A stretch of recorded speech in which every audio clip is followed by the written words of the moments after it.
out of here.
Hi, my name is Miguel Gomez, leader of Incredible Rockers.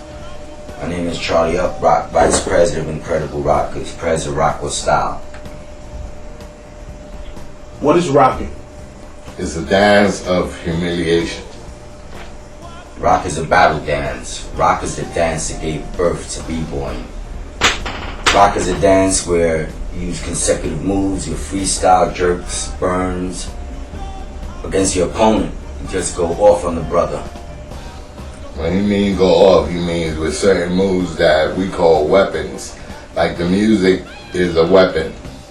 Your moves is a weapon. Your style is a weapon. How you flow when you dance is important for those who know you. And when you want to be known, this is the way you get known back in the days. You didn't know nobody. You see a dance going on, you go over there. You like what you see, you get involved, and you take it from there to another level. That's my boy, the Invisible Man. He just wanted to see how I was doing. What are the origins of rocking? Origins?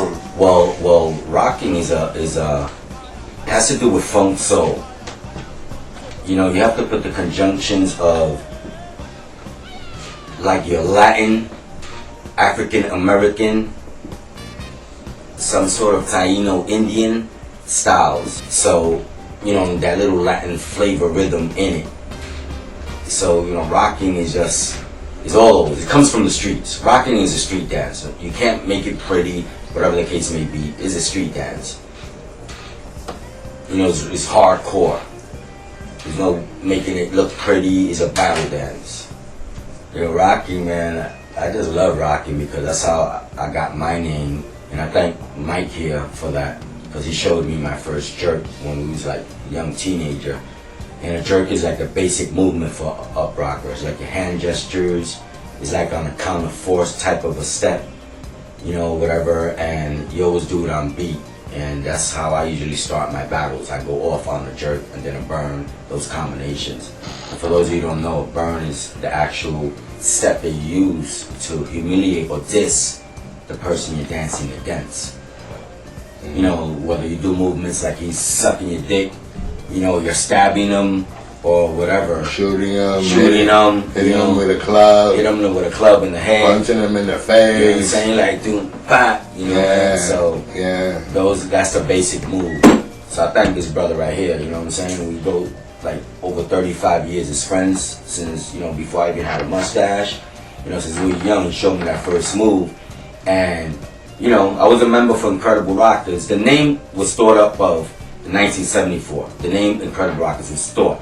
We didn't come out as a dance crew until like 1976 when other crews were starting out or they came out, which is like first up rock crew that I believe to be as a crew in Bushwick, Brooklyn was Touch of Rock. Yeah. Then you had your dynasties, you had your Phasic Rockers, Little Dave Rockers, MTC, Rocky Nelson, Music to Communicate.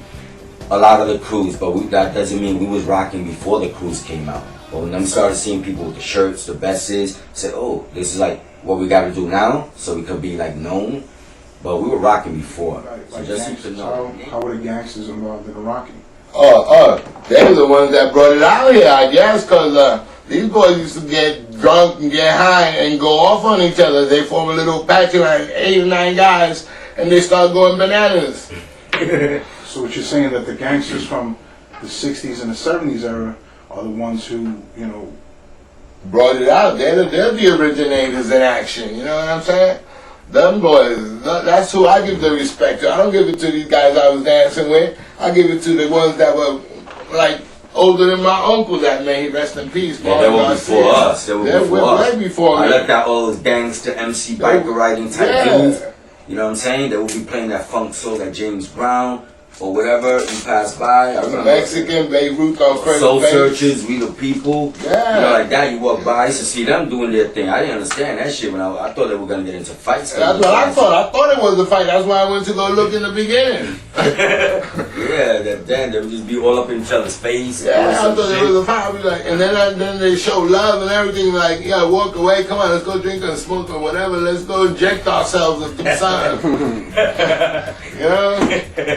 Yeah, but love. Yeah. So basically the gangsters from the 60s and 70s, from the Bushwick area rather, are the ones who, you know, basically came up with the dance. Yeah, you can say that. I can say deeper. Secret feelings come inside me. Something's burning my head. Every time I see that woman.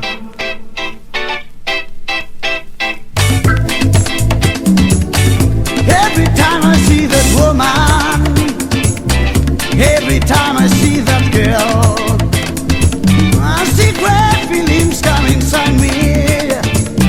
I just want her for myself. Every Every time I see that woman,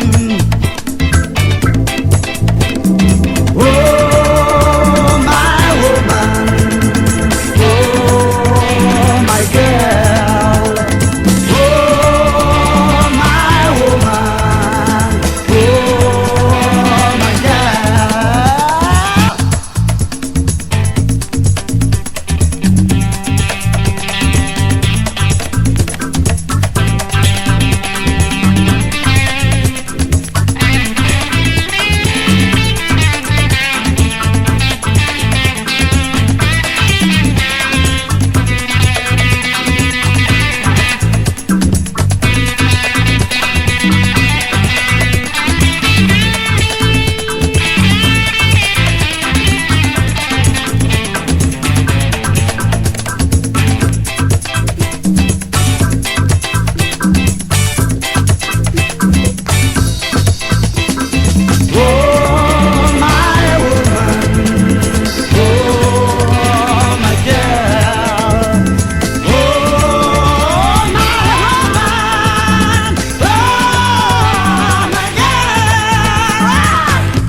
How you doing? My name is Buz from Brooklyn, New York City.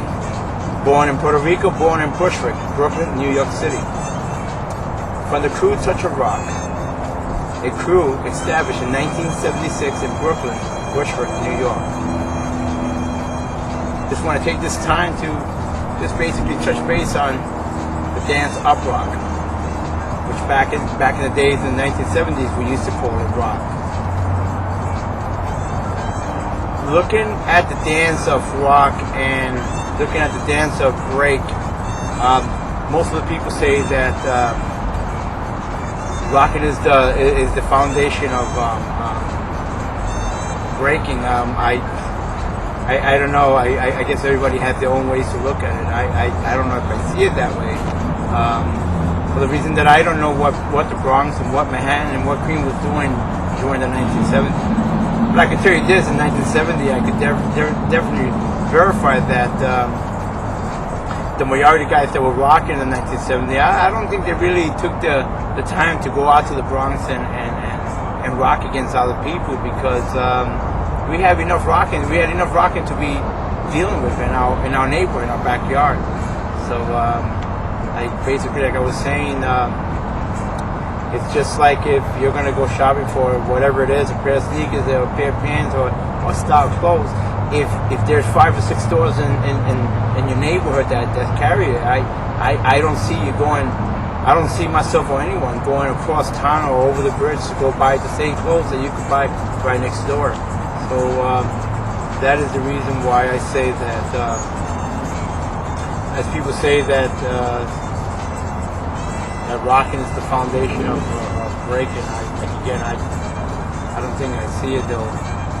But I do see something very interesting.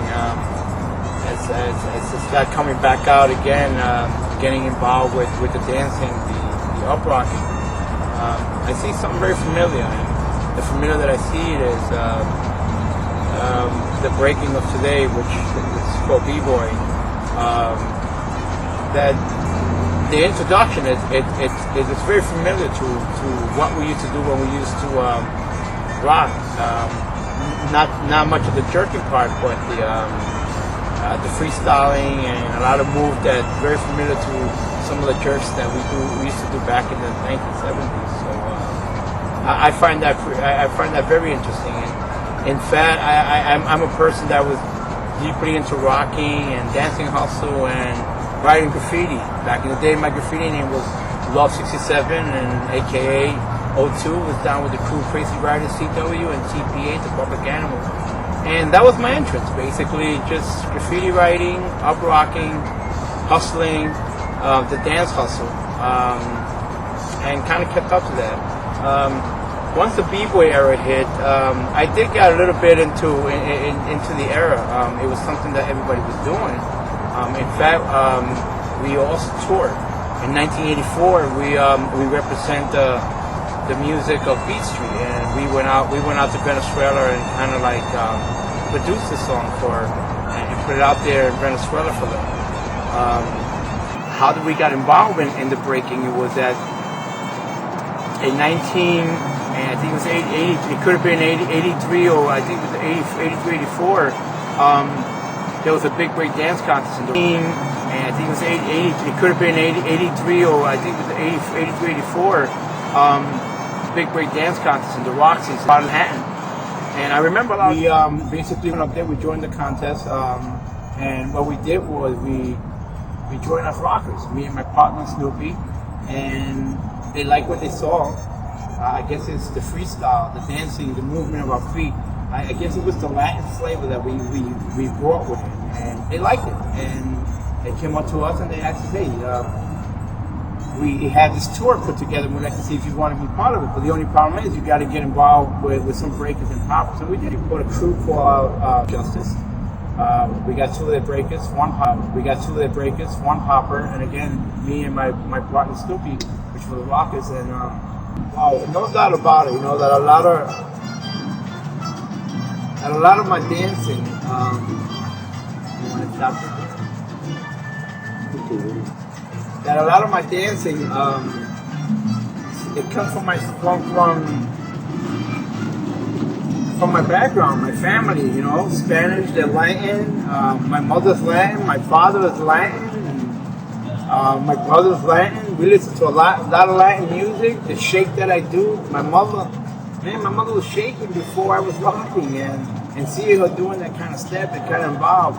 My mother was dancing before I was dancing. My father, my older brothers, so that influence at home. You understand? I grabbed all that Latin stuff and I mixed it into, my because I don't think no one taught me how to dance Latin out in the streets or anything. It's just something that came from my house, something from home, And you got that Latin for me?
created like in the 60s, an old school gangster area, old school gangsters from Brooklyn.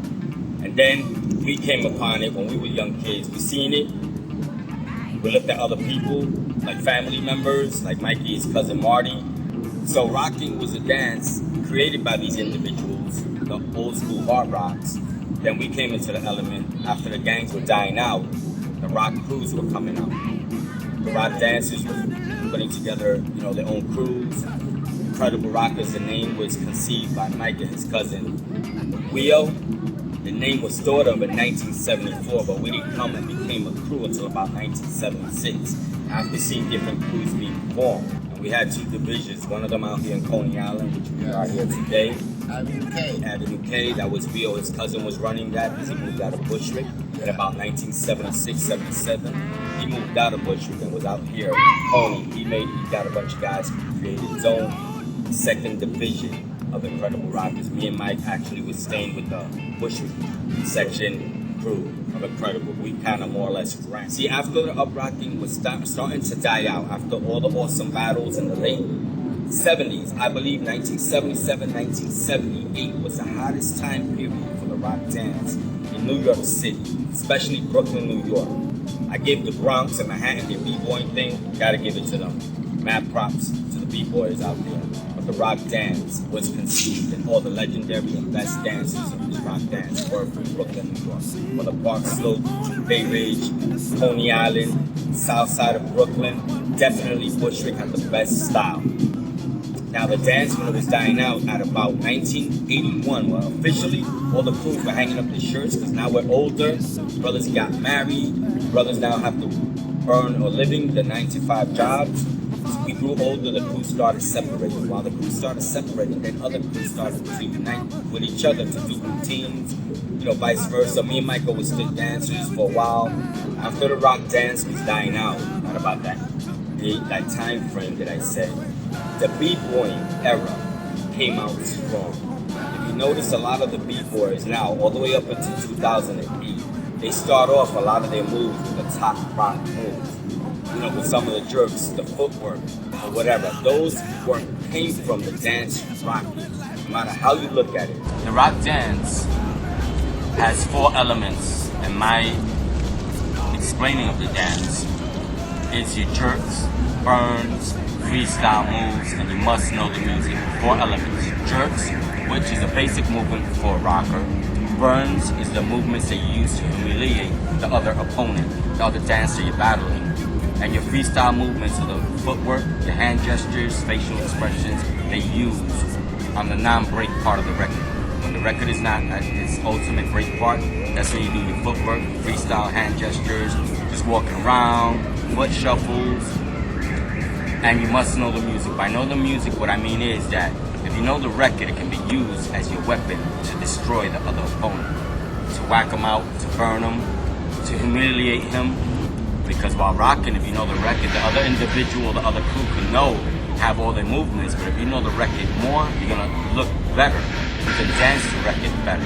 They can have all the moves they got, but if they don't know that one song and you're battling that opponent, they're already losing the battle, no matter how much artillery they got under their wing. Movements is important. Knowing the music is important.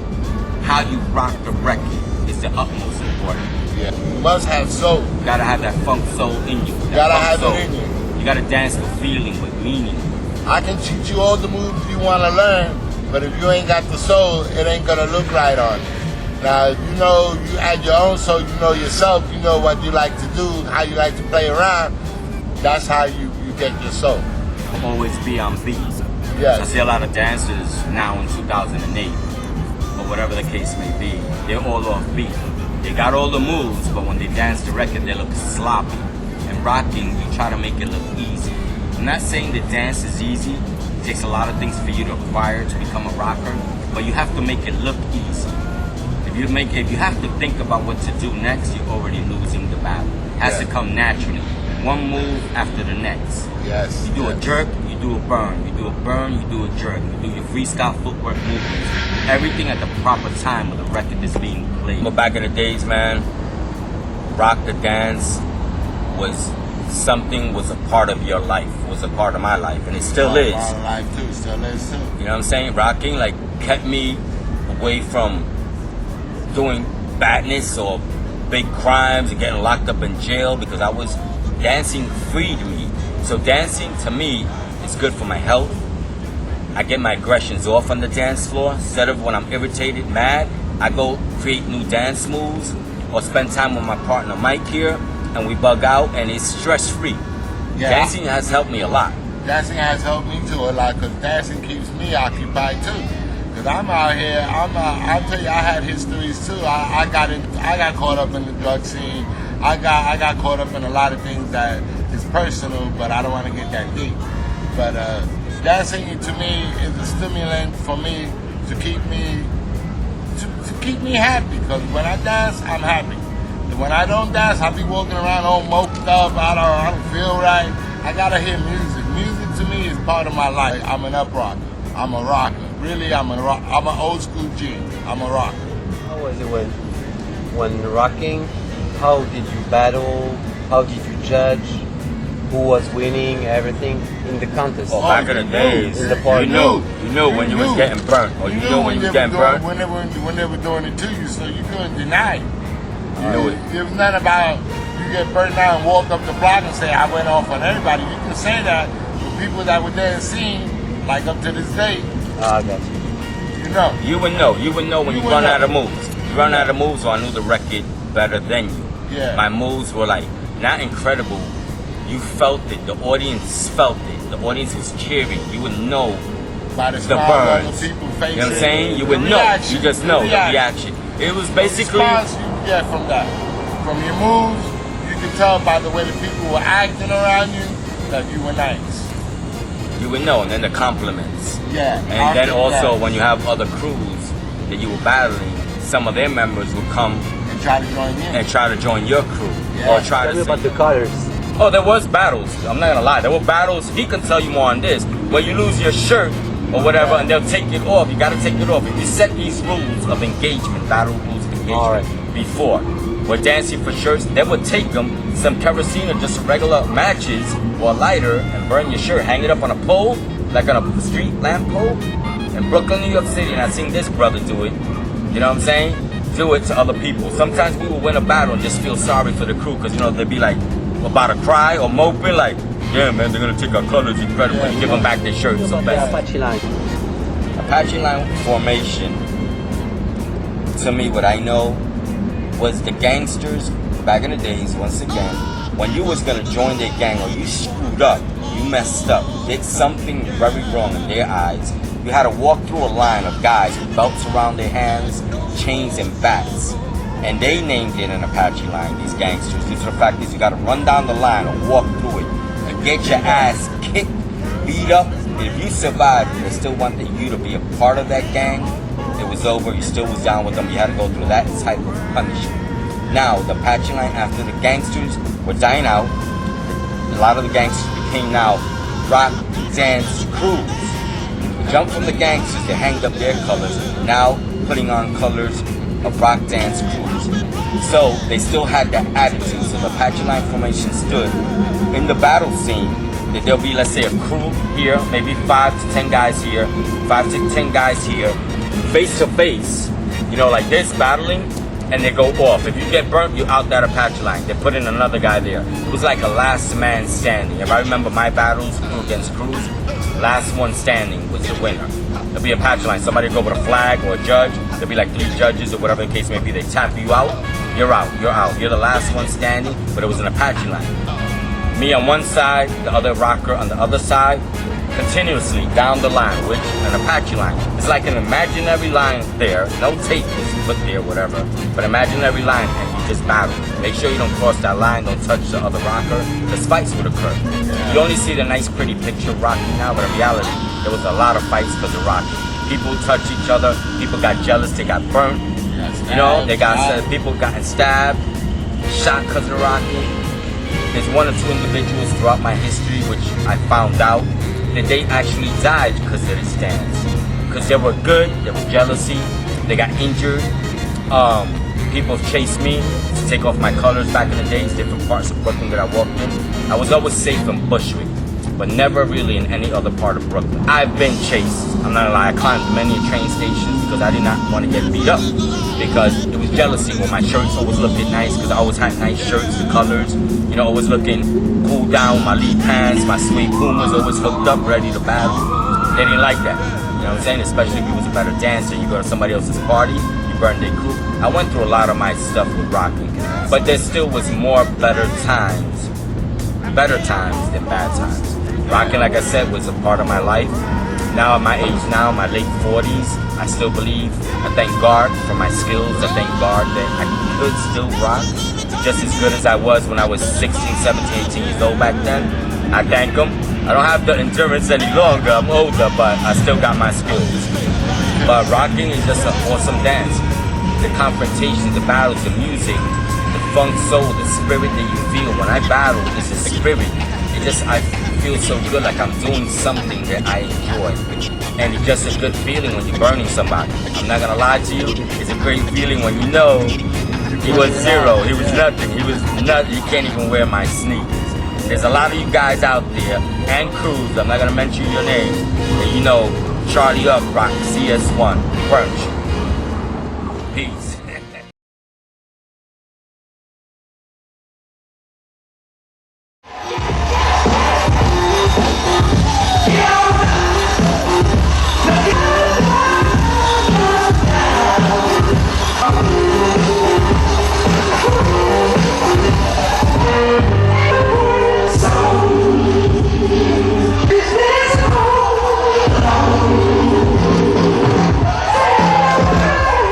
Oh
Let's flip it over.